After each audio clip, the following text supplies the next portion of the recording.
Qytetarët e Patosit kanë kundërshtuar një zëri mundësinë që bashkia e tyre të preket nga riorganizimi i ri administrativ, duke ju bashkuar Fierit. Qyteti të naftës dhe intelektualëve nuk meriton t'i preket identiteti dhe dinjiteti, kanë pohuar ata duke kërkuar nga qeveria që të heqë dorë nga çdo plan që prek bashkinë e tyre.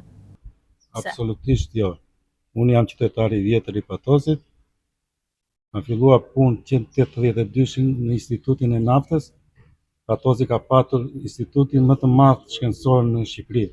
Ka patur 5800 intelektual. Ka patur mbante 50% të buxhetit të shtetit, që ha Edi Rama sot. Rama ka patur Patosi. Nuk e ka patur Roskoveci. Prandaj unë jam kundra asaj edhe nuk mund të bëj reformën, jam kundra edhe në qoftë se arrihet kjo që të bëj bashkimin, mos të vinë me këtu. Unë jam socialist i vjetër që në kohën e Fatosnanës. Me tesë me tëre. Në qoftë se ai bën bashkimin e Patosit me Fierin, mos të duken me këtu fare. Mos të vinë as kush. Pra ju konsideroni shkeli identiteti? Të tëra më. Ne kemi qenë qytetarë dhe më bënden. Qyteti Patosit thosh, nuk thoshin katullin e Patosit. Si ka? Si tjetë me e mira le të bëhet? Nuk diskutohet, shteti, qeveria e din këtë punë, po për ne si qytetar, nuk thënë ishte më mirë këtu. Për ne. Po të ne, si tjetë me e mira?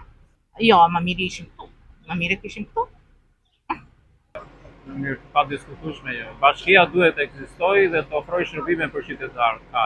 Po është një bashki e madhe që si bie radha kur jo Patosit, po as rrethinave me fjalë këtu që të ofrojnë shërbime. Kështu që shekot. Burgo. Atëherë ju si qytetari i Patosit, si e shihni propozimin e Partisë Socialiste për riorganizimin e ri administrativ ku Patosi do t'i bashkohet Fierit? Ne si qytetar të Patosit, të themi të drejtën jemi të pakënaqur për shkëputjen e Patosit që bashkohet me Fierin. Sepse gjithë zona e Patosit është shumë e hapur. Dhe po ta marri Fieri nuk e përballon sado fshatrat që jemi ne, unë që jam në fshat atje, nuk pres në një gjës të vete në Fier me kaq kilometra të zgjidh një problem. Ne akoma edhe me bashkinë e Patosit ka disa gjëra që jemi edhe të pakënaqur, sepse ka ca probleme që nuk e zgjidhin dot. Jo që qyteti Patosit gjithmonë ka qenë pro Partisë Socialiste. Dhe nuk e prisim ne qytetarët e Patosit na dëshkon dhe Partia Socialiste kështu. Sipas tyre, çdo ndryshim i statusit administrativ të Patosit do të ndikonte negativisht në zhvillimin e qytetit dhe në përditshmërinë e tyre, pasi do t'i mbante larg shërbimeve. Të arsyeshme, ne do ngrijemi për certifikat do vëmë në Fier, e duam këtu, dhe ato tëra janë këtu në bashkinë e Patosit. Për shembull jam i valid.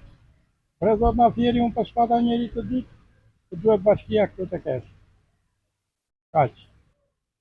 Pra bëni apel për rishikim të kësaj reforme apo si? Po. Të jetë bashkia siç është këtu.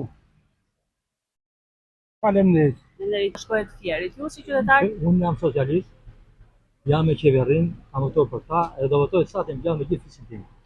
Kjo është gafa më e rëndë për mua. Pse? Bile jam dhe vend ndali këtu, dhe më papatem këtu ka qenë toka ime. Sepse Patosi është qendra më e fuqishme e naftës industriale në Evropë. Edhe është Roskoveci, është Ballsani, është to kooperativat që kanë qenë diku rregulltuar, është Patosi, kam respekt për Tiranë, kam respekt ata ballën e tëra të tjerë, edhe deputetët tonë që janë këtu zëri fare. Mos a di unë, ama se ka vetë problem. Për mua është gafa më e rëndë. Për mua, është gabimi më i rëndë. Shumë njerëz kam lafosur dhe jam bën pak natë. Bile jam prekuraj shumë sa nuk e di, vetëm që votoj do të. Do të nga vot. Që janë armitë e popullit. Unë kam babai nga luftuar. Edhe gjakun e babai sa poshtë. Ai kam ata vagabond hajtuzi ata që prezin atje. Nxjerrin fjalë nga më të ndura nga goja që kemi pa në televizion. Ata që bëjnë ashtu protestë. Ata janë demokratë. Janë ata banditët e UDP-s të Andekurtit. Ata agentët e UDP-s asaj që të Maqedonisë. E kupton? Unë jam me partishmëri, jam adatar, dua zemën tim, këta ka vënin tim. Jeni me Partinë Socialiste, por nuk e pranoni këtë. Bile gafa më e rëndë. Edhe vetë socialistët, votues tradicional të Partisë Socialiste, i kanë konsideruar një gaf ndryshimet e parashikuara nga reforma e re territoriale.